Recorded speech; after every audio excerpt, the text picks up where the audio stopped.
Episode, I'm on Orphan Chapter 25, 24, Pia. I know we haven't had time to talk since Elizabeth got sick, Mrs. Hudson said to Pia, but I'd like to know why you didn't tell me about your brothers until the incident with Nurse Wallace the other day. They were sitting in the parlor in the wing back chairs, Cooper napping in the cradle and the girls on the floor playing with dolls and blocks. After the cupping in Dr. Hudson's office and 3 days and nights of bread and milk, elderly berry blossom tea, and lantern drops in her ears, Elizabeth's fever dropped and her chest and nose cleared. Now, thankfully, she laughed and played with her sisters as if nothing had ever been wrong. During that time, Mrs. Hudson had talked little and never about anything that didn't pertain to her sick child until now. Pia studied the floral platters on the rug, hesitant to look her in the eye. Since the confrontation with Nurse Wallace, the heated exchange has gotten mixed up in her desperate mind, and she was starting to have doubts that the nurse knew anything about Ollie and Max. Maybe Nurse Wallace was torturing her on purpose because she didn't like her. Maybe she was getting revenge for the first time they met, when Pia had screamed at her and accused her of playing a cruel trick. Or maybe imagining Nurse Wallace knew something about her brothers was just wishful thinking.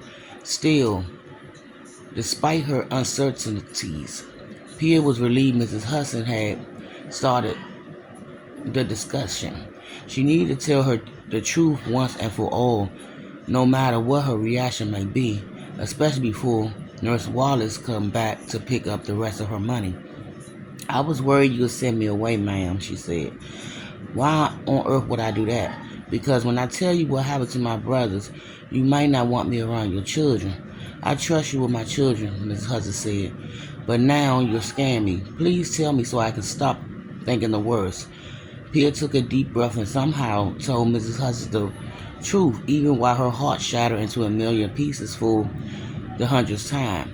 With every turn in her story, Mrs. Hudson's eye grew wider and wider.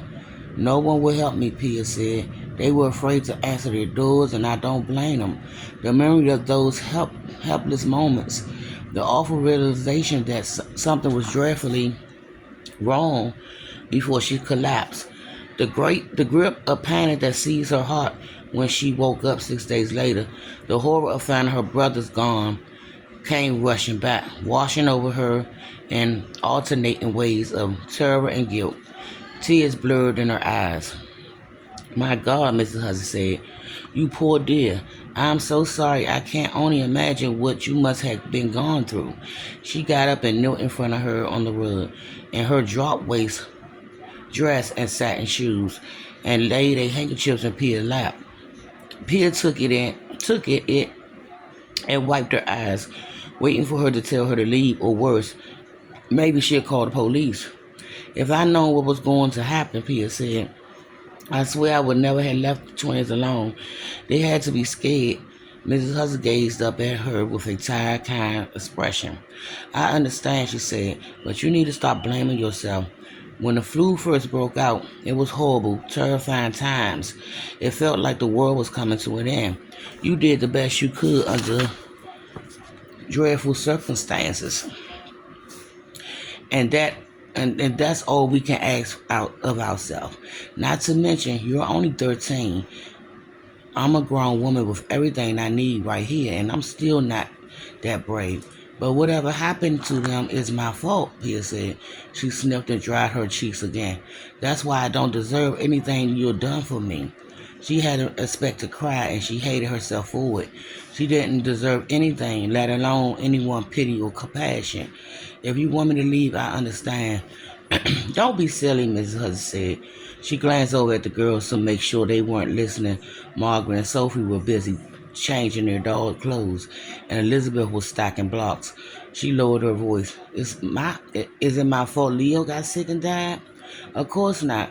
What about your mother? Is it her fault she caught the flu?" Pia looked down at her lap and shook her head, crumpling the handkerchief in her fist. And how can it be your fault you got sick and couldn't make it back to your brothers? Pia shrugged and unraveled the handkerchief, pulling it apart with trembling fingers. You do realize you would have gotten sick no matter what, don't you? Even if you stayed home, you would have collapsed. You said yourself you were only gone a few hours. Pia shrugged again. I guess.